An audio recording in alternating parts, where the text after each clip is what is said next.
C'est un temps court, and it was short to start with. With every passing day, we move closer to the date for departure of the UK from the EU. Just to remind you, the 29th of March 2019, upon the stroke of midnight. The fundamental question to which we must find an answer is this. Upon that day, the 29th of March 2019, midnight, upon that day, will we have organised a proper orderly withdrawal for the UK? Or will the UK be exiting the EU without agreement?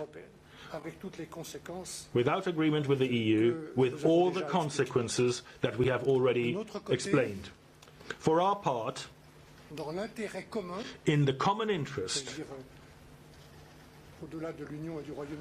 beyond even just the EU and the UK's interest, in the interest of the European continent, we believe that the best way is with agreement. Over the course of this week, ladies and gentlemen, we have made a number of clarifications, useful clarifications, on a number of points, many points. For instance, there's the status of border workers, the aggregation or totalization of social security rights, dealing with pending cases and procedures in the Court of Justice, just to cite a few amongst many. However, we did not get any decisive progress on any of the principal subjects, even though, I want to say, even though on the discussion we've had about Ireland, that discussion was fruitful. This is a topic which I personally follow very closely. I follow all of them. But I would like to say that on that subject we have made genuine progress. On the question of the common travel area, on the basis of guarantees from the United Kingdom. And we've also been able to clarify, Sabine and Ollie, we have clarified work that still needs to be done in a constructive spirit, in particular on North-South cooperation in the framework of the Good Friday Agreement. So that's been something. However, as I've said before, time is pressing if we want to get what we want, which is a global agreement. At the current state of progress, we're quite far from being able to say that sufficient progress has taken place. Sufficient for me to be able to recommend to the European Council that it engage in discussions on the future relationship between the UK and the EU at the same time as we would during the course of 2018 go on working on finalising the exit and withdrawal agreement. So that's what I'm taking on our side from this third round. Now, since I'm here before you today, I'd also like to take this opportunity to underscore 3 points that are part of the general backdrop to the negotiation. These 3 points need to be well understood, perhaps better understood in some cases than they currently seem to be. First of all, this negotiation is an unusual one, to say the least. It is unprecedented. It's particularly true for us in the European Commission. We're working with all the expertise of our people and services, and I thank them for that expertise, under the full authority of President Juncker, and we're working on the basis of a mandate. This mandate was fixed to us from the outset, from day one, by the 27 heads of state and government, meeting as they were in European Council under the presidency of Donald Tusk. Naturally, we also work very closely with the European Parliament, under the aegis of President Antonio Tajani. The European Parliament very early took a very strong stand with a very large majority in its resolution. Please don't underestimate the role of European Parliament. That's one point I want to make. Now, this mandate, which was unanimously approved by the 27 heads of state and government, this mandate is what I am scrupulously taking forward. It is very clear and precise. It sets out a sequencing. It asks us to do things in the correct order to succeed. It clearly mentions conditions for a transition period if the UK should so request. It asks us to organise the orderly withdrawal in a way which takes into account a future relation, or what I called a new partnership. Those who seek to find the least difference between what this European negotiation team is doing and that which was tasked by the member states, those people are wasting their time if they seek one iota of difference. Stipulated precisely in the guidelines of the European Council, protecting the EU legal order and protecting the integrity of the single market are core principles of my mandate. The UK decided to leave the European Union. The UK government decided to leave the single market and the customs union. We respect this sovereign decision. One thing is clear. The single market, the EU capacity to regulate, to supervise, to enforce our laws must not and will not be undermined by Brexit. The UK strongly contributed to the development of our single market, which is the foundation of the EU. It understands well, very well, how it works. The European Council guidelines state that the Union will preserve its autonomy of decision-making. The UK wants to take back control, wants to adopt its own standards and regulations, well, but it also wants to have these standards recognized automatically in the EU. That is what UK papers ask for. This is simply impossible. You cannot be outside the single market and shape its legal order.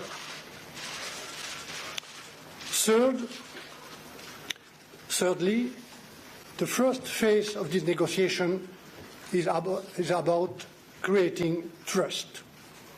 Let me take two examples where we still need to build trust. On citizens' rights, we have clarified a few points this week, usually, but we need to go further to reassure citizens.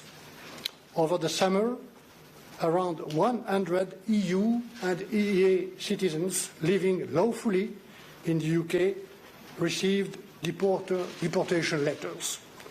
The UK government quickly recognized that it was a mistake. But this is not the first time that something like this has happened. It reinforces the need to ensure that citizens' rights are directly enforceable in front of national jurisdictions under the control of the European Court of Justice, a point on which we disagree today. On the financial settlement, EU taxpayers should not pay at 27 for the obligations undertaken at 28. It would not be fair. In July, the UK recognized that it has obligations beyond the Brexit date. But this week, the UK explained that these obligations will be limited to their last payment to the EU budget before departure. Yet we have joint obligations towards third countries. For example, we have guaranteed long-term loans to Ukraine Together, we jointly support development in Africa, Caribbean and Pacific countries through the European Development Fund. After this week, it is clear that the UK does not feel legally obliged to honour its obligations after departure. We have also jointly committed to support innovative enterprises and green infrastructure in European regions until 2020. These are not recognised by the UK as legal obligations. Which shuts uncertainty, how can we build trust and start discussing a future relationship? We need to address together these issues seriously and rigorously. Mesdames et Messieurs,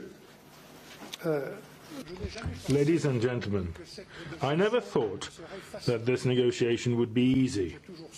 I always knew, I've always said, including before you, even from day one, last November, I've always said that this would be complex and that Brexit will have many consequences. Social consequences, human consequences, technical ones, financial ones, economic, legal.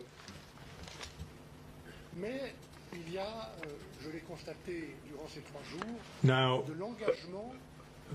over the last 3 days I've seen, again, that there is a lot of commitment on both sides in both our delegations, and I want to stress that.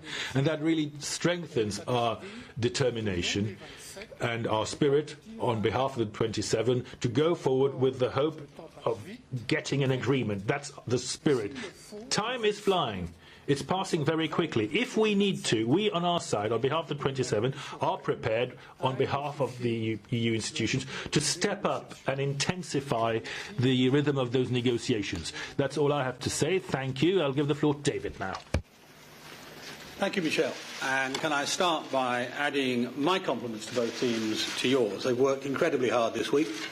It's been, as ever with an important negotiation, quite a high-stress week in terms of their work. So they deserve our compliments and our thanks. Now, this week we've had long and detailed discussions across multiple areas, and I think it's fair to say we've seen some concrete progress. I mean, Michel referred to one, but there's more than that.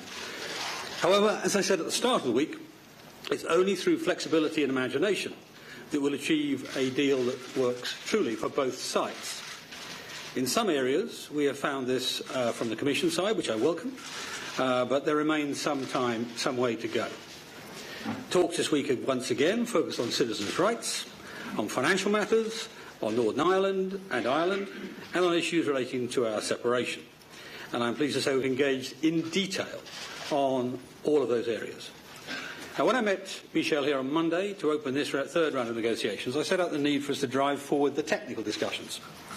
I want us to establish the areas where we agree and work through the areas where we disagree to ensure that we make further progress on a whole range of issues, and I think we've delivered that. The UK's approach has been informed by a series of detailed papers on customs, on Northern Ireland, on goods, on civil judicial cooperation, on data, on enforcement and dispute resolution, and on technical matters regarding our separation, such as ongoing confidentiality obligations. These papers represent hard work and detailed thinking that has been going on behind the scenes across Whitehall over the past 12 months. They offer pragmatic and innovative solutions to issues related to our withdrawal and the future deep and special partnership that we want with the European Union. They do not aim to dictate a single approach, but rather considered options for us to work on. As I said all along, issues around our withdrawal and our future relationship are inextricably linked.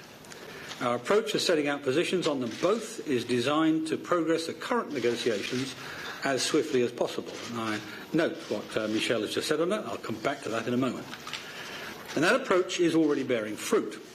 But beyond the debates around process and technicalities, at the heart of this process must be a desire to deliver the best outcome for the people and the businesses of the European Union and the United Kingdom. And the most obvious area for that is on citizens' rights, which remain a top priority. This week we've discussed a wide range of issues which will have a significant impact on people's lives. In particular, both sides have agreed to protect the rights of frontier workers, to cover future social security contributions, so those covered by the withdrawal agreement, that we should at least protect existing healthcare rights in arrangements with the EU 27 citizens of the UK and UK nationals in the EU, the EHIC arrangements. That's good news, for example, for British pensioners in the EU. It means they'll continue to have their healthcare arrangements protected, both where they live and when they travel to another member state, to be able to use an EHIC card. On economic rights, to secure the right of British citizens to, in the EU 27 to set up and manage a business within their member state of residence, and of course vice versa. On mutual recognition of qualifications, we've made progress on protecting the recognition of qualifications for British citizens resident in the EU 27 and EU 27 citizens in the UK. For every one of these, of course, in fact every single thing I've said, all of these are reciprocal. They work for Brits in the UK and in the EU and EU 27 in the UK. To that end, we will shortly be publishing a comparison of the UK-EU positions. And we've had further discussions on the governance of citizens' rights agreements and the wider withdrawal agreement. We've shown a willingness to discuss creative solutions in this area, and now is the time for the Commission to match that. On the financial settlement, the central point, I think, of Michel's comments, the Commission has set out its position, and we have a duty to our taxpayers to interrogate it rigorously. At this round, we presented our legal analysis on on-budget issues, on off-budget issues, and on the EIB, the European Investment Bank. It's fair to say across the piece we have a very different legal stance. But as we said in the Article 50 letter, the settlement should be in accordance with law and in the spirit of the UK's continuing partnership with the EU. And I'll repeat that phrase, in accordance with law and in the spirit of the UK's continuing partnership with the EU. Now, Michel and I agreed in the last round, it's clear we won't be making incremental progress on a final shape of deal on this in every round, and I think this round demonstrates that. I think we've succeeded in building mutual understanding, but it's also clear that there are still significant differences to be bridged. On Ireland and Northern Ireland, Michel gave credit to this, our coordinators have met again to build on discussions in July. We've had a good discussion on maintaining the common travel area and on safeguarding the Good Friday Agreement on the basis of the UK paper. We think there's a high degree of convergence on these key issues, and we agreed to work up shared principles in the common travel area. We also agreed to carry out further joint technical work on cross-border cooperation under the Good Friday Agreement. On separation issues, we've had good discussions on the detail of papers the UK published ahead of the round. We've reached almost complete agreement on our approach to post-exit privileges and immunities, which benefits both the UK and the EU to maintain after we leave, and on our mutual approach to confidentiality requirements on shared information post-exit. On Euratom and other institutional issues, we've built upon discussions in July and are well placed to make even more progress in the next round. We remain committed to making as much progress as possible on these issues that are solely related to our withdrawal, but our discussions this week have exposed yet again that the UK's approach is substantially more flexible and pragmatic than that of the EU, as it avoids unnecessary disruption for businesses and consumers. We propose pragmatic solutions to prevent this disruption, and we urge the EU to be more imaginative and flexible in their approach to withdrawal on this point. However, I remain of the view that on this, as in many areas, there's an unavoidable overlap between withdrawal and the future, and they cannot be neatly compartmentalised. To conclude, the third round of talks have been productive and are an important stepping stone and key building block for discussions to come. We're peeling away the layers one by one, working through many issues at speed and moving towards the core of these important matters. We've locked in points of agreement, unpicked areas of divergence. Being dynamic is integral to driving forward these talks at pace and to providing the best outcomes for people and businesses, not just in the UK but in the EU as well. And Michel referred to the issue of time, the 29th of March 2019, midnight.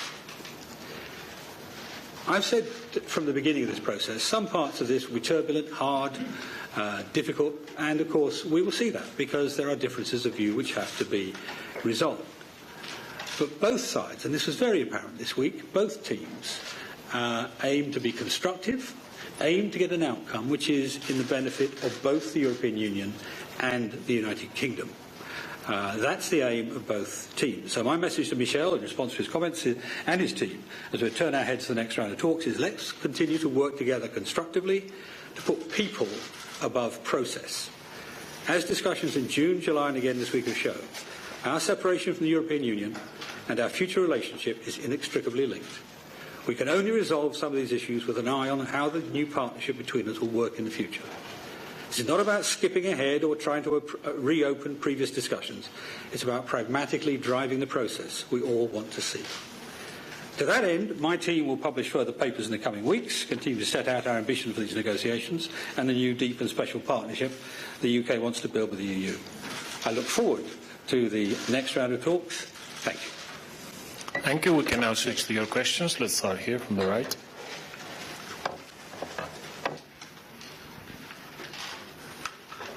Thank you. James Mace from ITV News.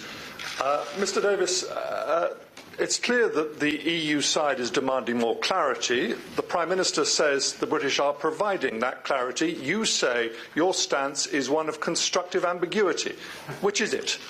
And Mr Barnier, if I may ask you, you seem frustrated, almost angry at the way these talks have gone this week. Do you think there is any chance of sufficient progress having been made by October? Welcome again. Like father, like son. The constructive ambiguity actually is not a phrase of mine. I think it comes from Kissinger, actually, but there we are. Look, we have been very clear in all of this from the beginning. The Prime Minister made the Lancaster House speech, the most thorough speech on this subject ever made, I suspect. There was the 2 white papers. There's the Article 50 letter, an extensive and detailed letter about where we're going. And I think almost a dozen, I think it's 11 papers to date on what we are seeking to do, our perspective of this. And as I said, the papers don't always say this is one route to go.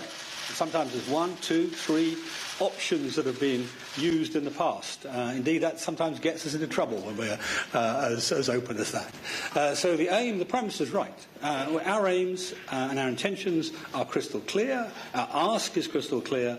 How we get there isn't always certain, but that's what the point of this negotiation is, to deliver a good outcome for both Britain and Europe.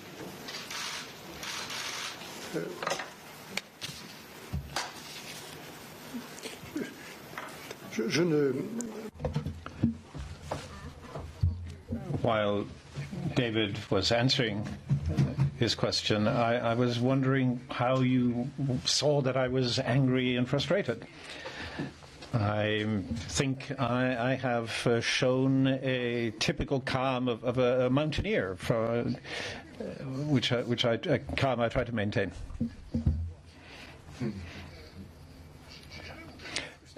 And I haven't been or wanted to show that I'm frustrated. I have shown perhaps that I'm impatient. I've never shown any anger. I have tried to show determination. And if I do get angry someday, it will be very obvious, I assure you. But it's not the case. Now, I am both impatient and determined. And that is why what I would recommend, if we want to succeed, is to be as constructive as possible and as unambiguous as possible. David there at the center. Can you wave so that... Yeah. Okay. David Hudson with Politico. Thank you. For Mr. Barnier, you've often talked over these months about the benefits of membership in the EU. And I wonder if you can point to anything you've seen in the paperwork, the discussions that you've had with the UK that shows the British side acknowledging and conceding that it is giving up those benefits rather than trying to keep all those benefits going forward into a new partnership. And for Mr. Davis, you've now talked to us twice this week about the need for flexibility. Are you seeing, after 3 rounds of talks, sufficient flexibility to your mind from the EU side, or do you think the EU 27 have tied the hands of your colleagues too tightly, perhaps?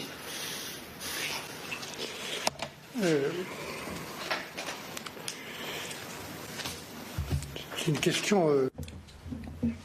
That is a very good question, and you put it very cogently.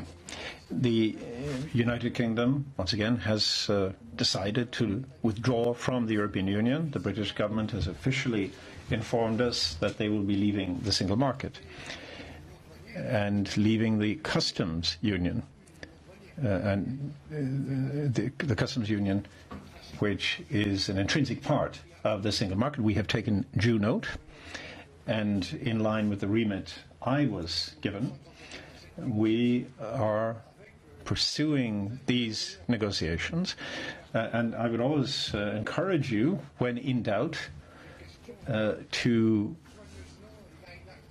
have a close look at the guidelines on all the issues if you want to know what my working method is, because I am meticulously following the guidelines. As I've said on a number of occasions, there are a lot of consequences for citizens, for consumers, for businesses. Perhaps not all have been debated in sufficient depth in the United Kingdom, but now is the time to explain what being a member of the European Union and the single market entails, and what no longer being a member of the European Union and the single market also entail in turn. And I would hope that there will be such a debate on an objective basis. We would be happy to take part. When I read some of the papers that David has sent me on behalf of the British government, in some proposals I see a sort of nostalgia.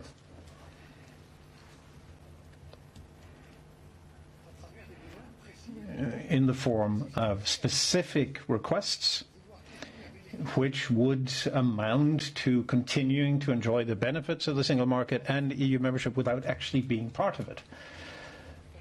Now, maybe I've got the wrong end of the stick. Maybe there is no nostalgia. But as I said earlier, Brexit means Brexit. Leaving the single market means leaving the single market. If that is what has been decided, there will be consequences. And as far as we are concerned, in particular, in terms of the integrity of the single market, the respecting the four freedoms and the absolute respect for the EU's decision-making autonomy when it comes to the single market. That has to be said, because it's simply the truth. And once again, it's not we are leaving, it's the United Kingdom has decided to leave the EU. Yes, thank you. I wouldn't confuse a belief in the free market for nostalgia.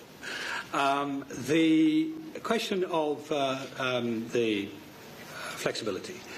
There is a structural arrangement in the European Union. Michel referred to it, which gives him a mandate, and that, of course, creates circumstances within which he can negotiate. But the phrase I've used, flexible and imaginative solutions, was a direct quote from the Council, the European Council, and I think they're right. Okay, let's move on. Yes, please, gentleman here on the right from the sun. Yes.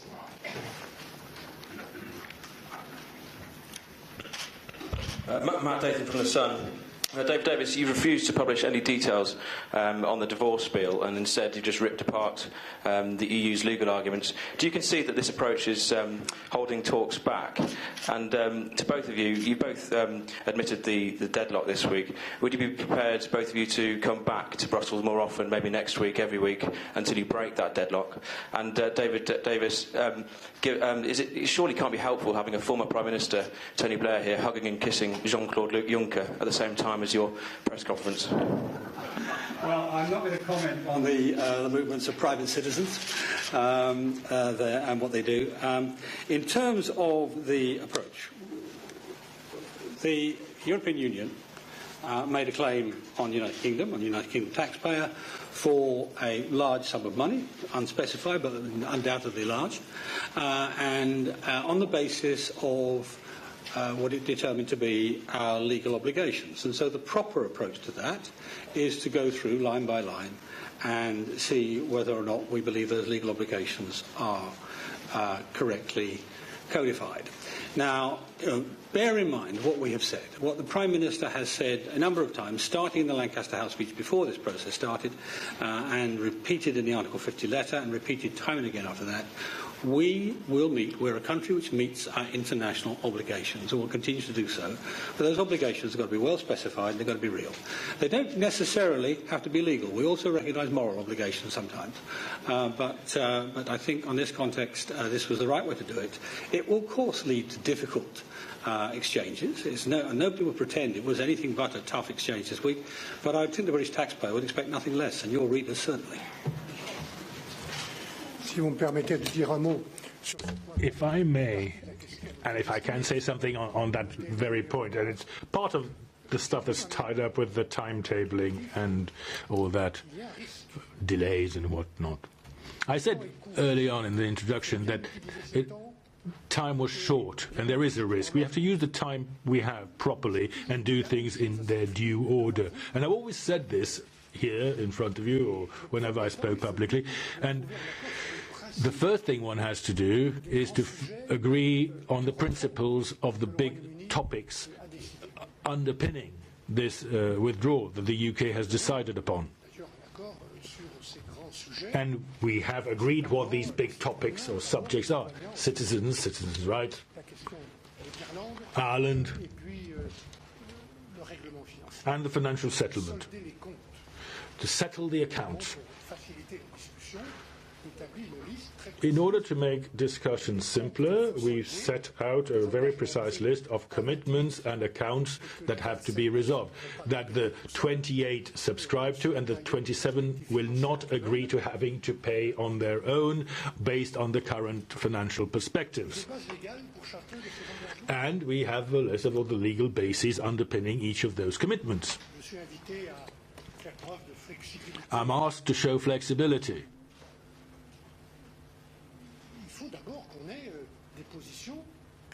But you need to start with a clear position based, for instance, on what the UK recognises as their commitments, legal and moral, as David has used the moral term as well. So, ladies and gentlemen, there are thousands upon thousands of individuals and businesses, students, universities, laboratories, local government bodies, not to mention third countries. I mean, we're talking about the EDF as well, the European Development Fund. These all have projects and programs that are ongoing, they've committed to, other taxpayers are involved. And they've all done this on the basis of something that was told to them by the EU 28 starting in 2014. I was Commissioner on Structural Funds, the Regional Policy Commissioner, for a while. So I know what it means for dozens of regions across the EU where they have a 7-year perspective of rolling payments, sometimes that only arrive after the 7-year period is over, and who've built projects on that basis. So that's why I know what's at stake. That's what I'm talking about. I know there have been difficulties, and we've talked about that, but we've talked about a lack of progress. That's all I can say, that there has been a lack of progress. But beyond that, there is a strong commitment. The UK has made commitment to find a way forward. We need to find a solution to do that. Flexibility, yes. But hang on, what was it you actually said? I've forgotten the second word. Oh, yes, imagination. It's a council question. Oh, yeah, I know. Sorry. Well, everything is possible. And I mean, when it comes to presentation, the spread of payments or whatever, but we have to find a solution, because I have to go back to the 27 with a clear answer. That's my mandate. I have to reassure them first before we can go forward. A question for Mr. Barnier and for Mr. Davis. In view of your analysis of the outstanding issues and the financial issues in particular, Mr. Davis's intention to discuss these line by line, and as regards for Mr. Barnier, his methodology, which was not to do calculations but set put in place a methodology to start with. What do you think the chances are of reaching a result before or in time for the October Council? And if no such result is forthcoming, will everything be held over until December? La qualité. On behalf of the 27, what we can say is that the quality of agreement we achieve on these three issues, and a high quality, sincere agreement, is reaching that is more important than the time frame. We will have shortly after this a technical briefing if you want more details. David has spoken about a line-by-line approach. We're for that too. Of course, there are other aspects too that come into play, but we have prepared the ground for this line-by-line, commitment by commitment, legal obligation by legal obligation. We're ready for that, and that's what we want, with a view to reaching agreement. I agree. Quality of agreement matters more than time. This concludes our press conference. Thank you all for your presence. Technical briefing follows.